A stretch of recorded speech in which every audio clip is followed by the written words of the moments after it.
I always believed that living on a farm meant living in peace.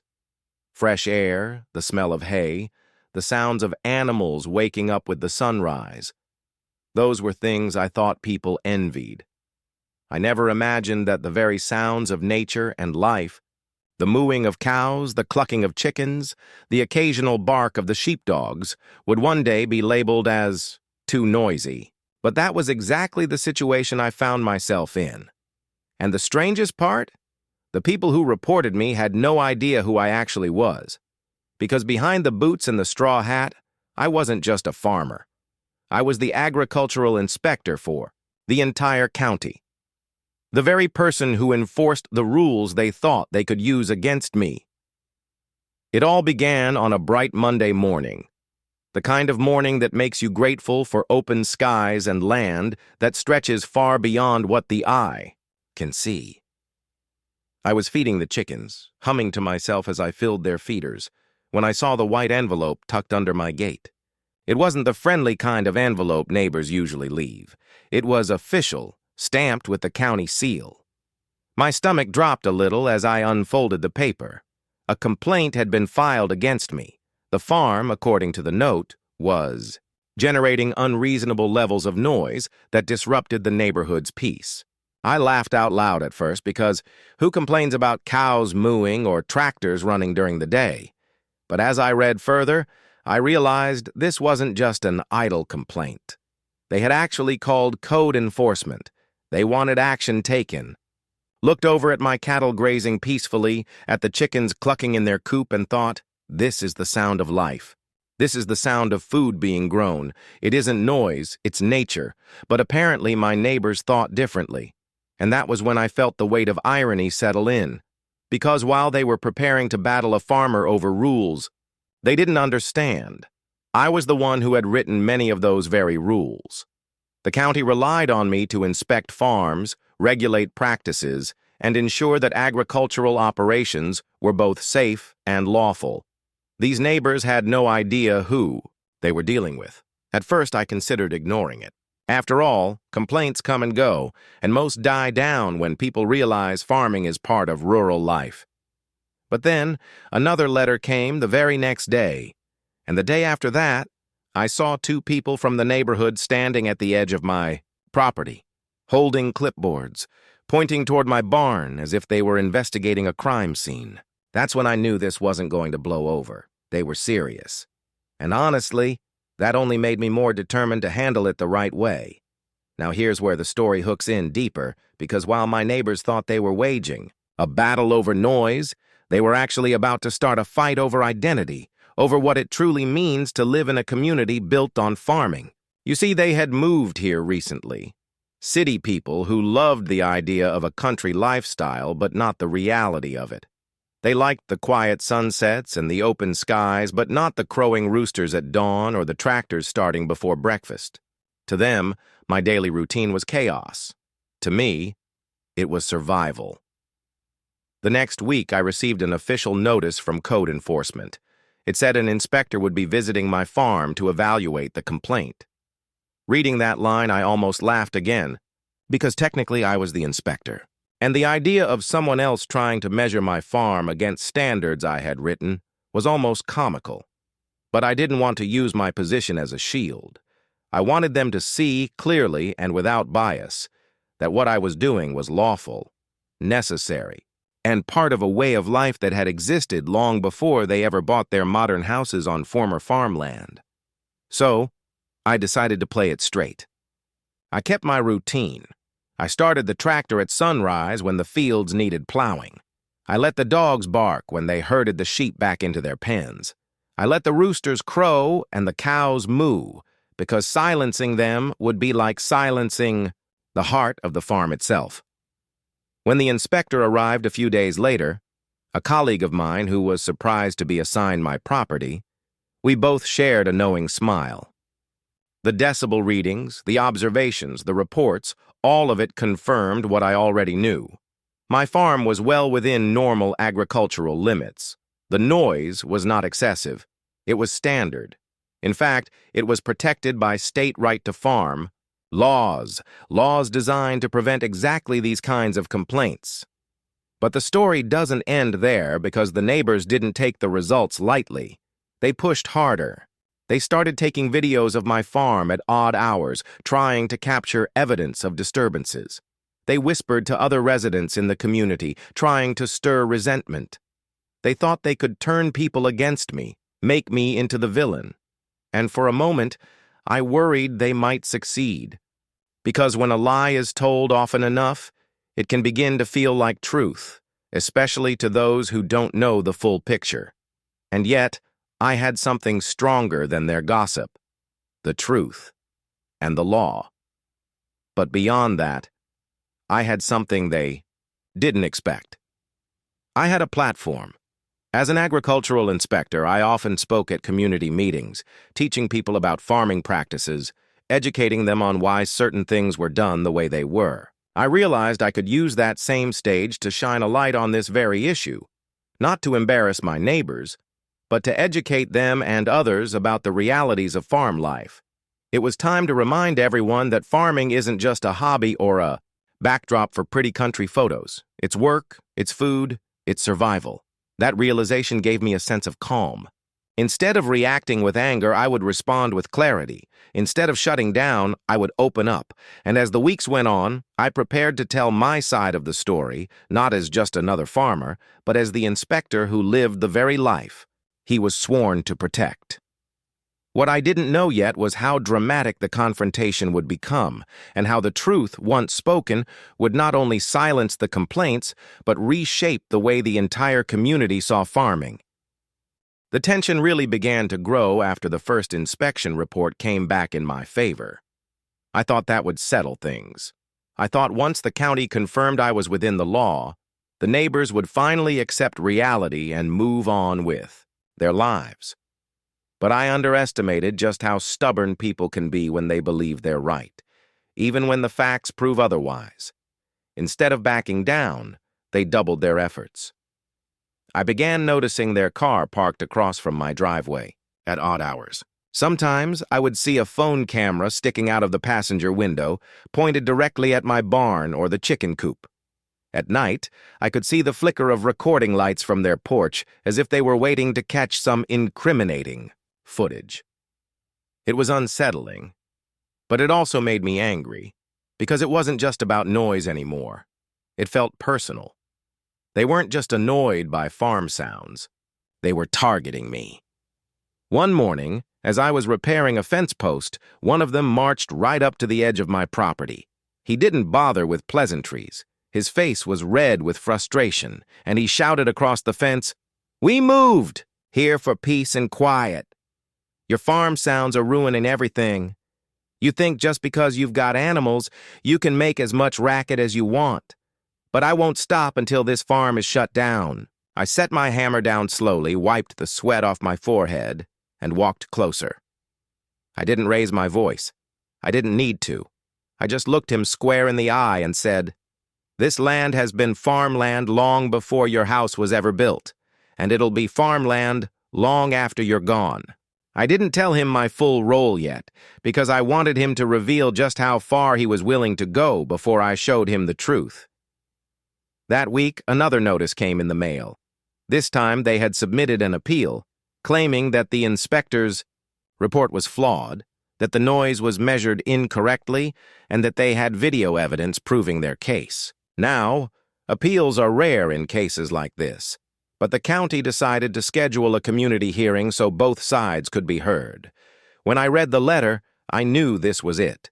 This was the stage they wanted, and it was about to backfire in the most spectacular way. In the days leading up to the hearing, I could feel the weight of curiosity in the community.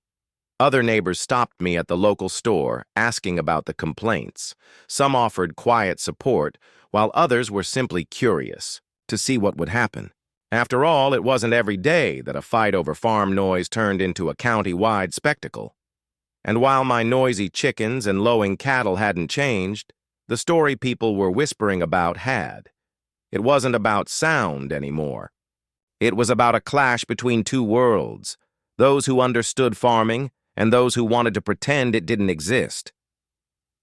The night of the hearing, I put on a clean shirt, polished my boots, and walked into the county hall.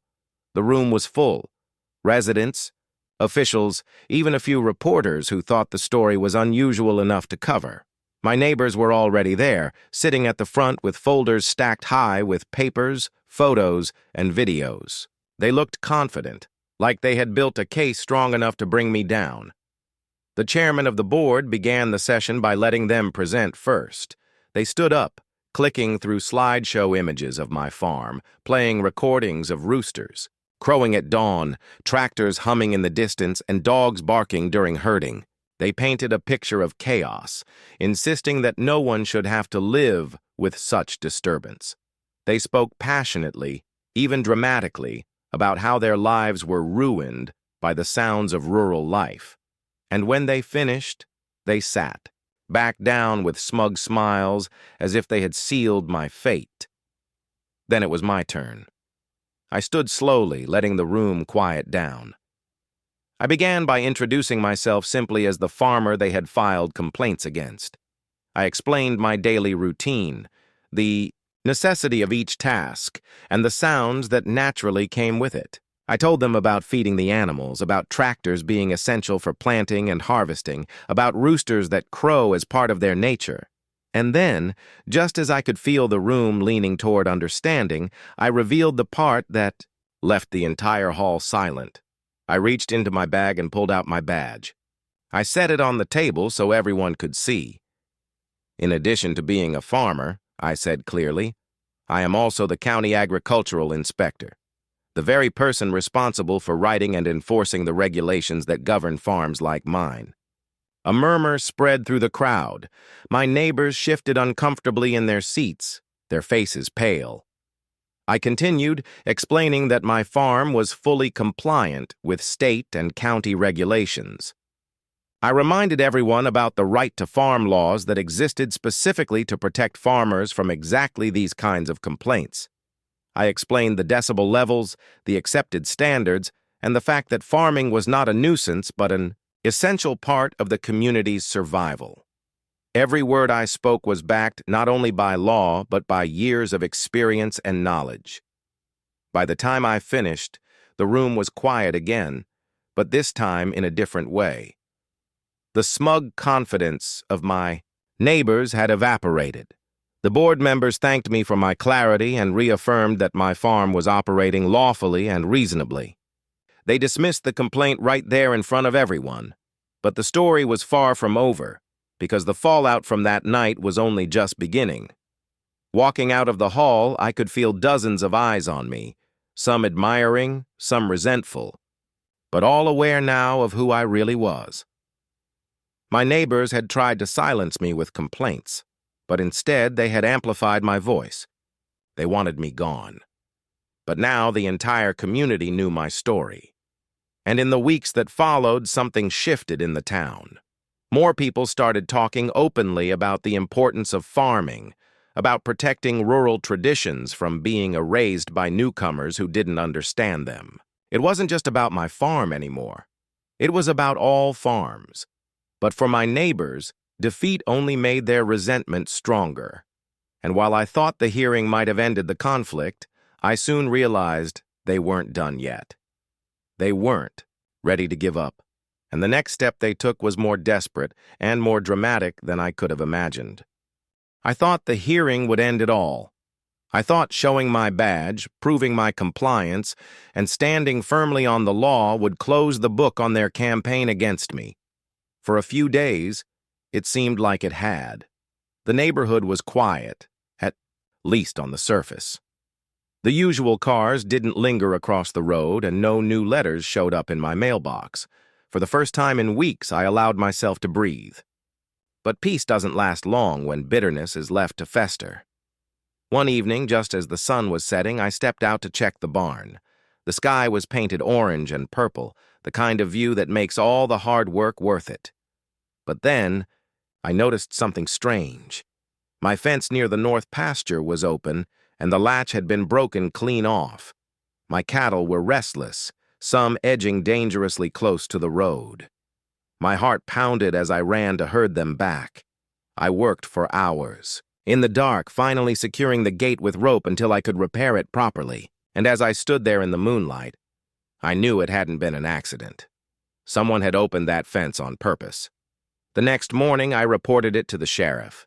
He listened carefully, took notes, but admitted there wasn't much he could do without proof. Still, he promised extra patrols in the area. That gave me a little comfort, but deep down, I knew the truth. My neighbors weren't satisfied with losing the legal battle. They wanted to make life unbearable for me. They wanted to scare me into silence. Days later, another blow landed. An anonymous complaint was filed, not about noise this time, but about animal welfare. They accused me of mistreating my livestock, of neglect, even cruelty. It was a serious charge, one that required investigation. And though I had nothing to hide, the thought of strangers questioning my care for the animals I had raised and protected cut deep. When the investigator arrived, I walked him through every stall, every pasture, every feed storage bin. I showed him the clean water troughs, the stocked hay, the healthy coats on every cow and horse. The man took his notes, nodded often, and after hours of inspection, he finally said, "This is one of the best-kept farms I've seen." Whoever made that complaint, they weren't telling the truth. I thanked him, but as he drove away, I couldn't shake the frustration boiling inside me. It was no longer just a petty feud. This was harassment. They weren't just trying to stop farm sounds. They were trying to break me down piece by piece, and so I decided it was time to stop reacting and start acting. That night, I sat at my desk and began compiling everything. The false complaints, the appeals, the sabotage of my fence, the harassment with cameras. I wrote it all down, organized the reports, and gathered statements from neighbors who had seen suspicious activity near my property. If they wanted a war, I would fight it with the very tools I knew best, the law and the truth. Weeks later, at another community board meeting, I stood once again. This time, I wasn't defending myself. I was presenting a pattern of harassment, supported by evidence. I calmly explained how the complaints were unfounded, how the inspections cleared me each time, and how these actions went beyond concern. They were targeted attempts to undermine a lawful farm. My voice didn't shake, and I didn't raise it. I didn't need to. Every fact spoke louder than anger ever could. The board listened, and when I finished, the room was silent. Then the chairman looked directly at my neighbors and said, "This community was built on farming. Without it, none of us would be here. The constant harassment of a farmer who is following the law will not be tolerated." The words hit like a hammer. My neighbors had no rebuttal this time. Their faces told the story. They had lost, completely and undeniably. From that day forward, the noise complaints stopped. The letters stopped. The sabotage stopped. Maybe they realized they had pushed too far, or maybe the embarrassment of being called out in front of the community broke their will. Either way, life on the farm returned to its steady rhythm. The roosters still crowed, the tractors still hummed, and the cattle still lowed. But now I could hear those sounds with a little more pride, because I knew I had defended them not just for myself, but for every farmer who had ever been told to quiet down, to go away, or to change the very nature of their work. And here's the thing, the farm was never really the problem. It was a clash of worlds, of expectations. My neighbors thought they could move into the countryside and force it to be something it wasn't. They wanted silence, but the truth is, real life is not silent. Real life has the sound of work, of animals, of nature carrying on as it always has, and I was never going to apologize for that. As I walk my land now, I think about the irony of it all. They tried to use the system to silence me, but it was the system itself that protected me, because I had built my life by respecting the very rules they thought could trap me. They underestimated me because they saw just a farmer.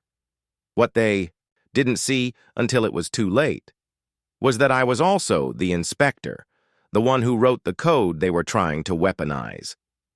In the end, justice wasn't about revenge. It was about standing firm in the face of unfair attacks, about showing that the truth doesn't need to shout to be heard. And as the sun rises each morning with my animals stirring and the sounds of the farm echoing across the fields, I can't help but smile. Because every crow, every moo, every hum of machinery is more than just noise. It's proof that I won. It's proof that farming, real and raw, still has a place in this world. So the next time someone hears the sounds of a farm and calls it a nuisance, I hope they remember this story. Because behind those sounds is not just a farmer, but a fighter. And sometimes, the quietest strength comes from the people who refuse to be silenced, no matter how loud the opposition gets.